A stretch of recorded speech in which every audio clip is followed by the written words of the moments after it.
at here is what I'm calling phase one, and that is zeroing in on a repurpose of T.C. Miller as an elementary school to a pre-K center and a focus on some elementary zoning things that we could tackle. Reed, if you jump to that second page.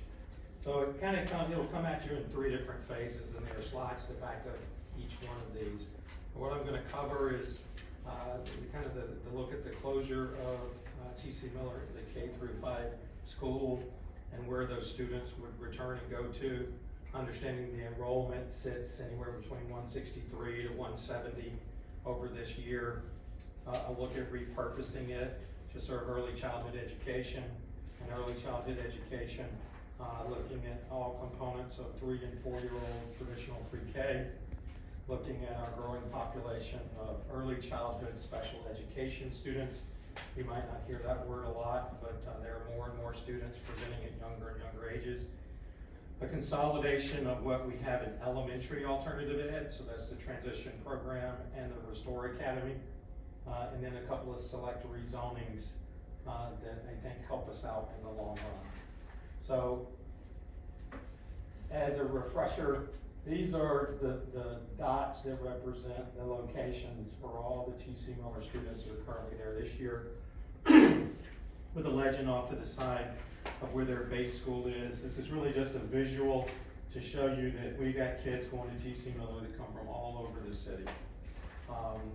The next slide shows a detailed breakdown.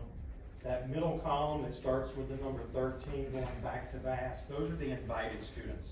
So those are the school students that apply to go to a school of innovation. Then in the far right column, you see 31 and a 36. Of the 67 students that are actually zoned to T.C. Miller, those students would easily fit within Perrymont and R.S. Payne. These numbers do reflect the students that are there in grades 1 through 5. Kindergarten class at T.C. Miller, I think they only have one this year. It's very small. But we've taken a detailed look at what grades these students return to their base school in. So if you think about the 13 at Bass, they're spread across the whole kindergarten through 5th grade spectrum. Okay. So Dr. Wodicka did some great analysis on the impacts of that that I'll cover more towards the end. The next slide gets into T.C. Miller has 17 true classroom spaces across that building. Across Lynchburg City Schools, we serve pre-kindergarten populations in 2 ways. We have Hutcherson Early Learning Center, which does 3 and 4-year-old pre-K and does early childhood special education.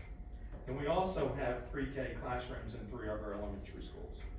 We have 61 students in 4 classrooms at Paul Monroe, 48 students in 3 classrooms at Perrymont, and 47 students at 3 classrooms in R.S. Payne.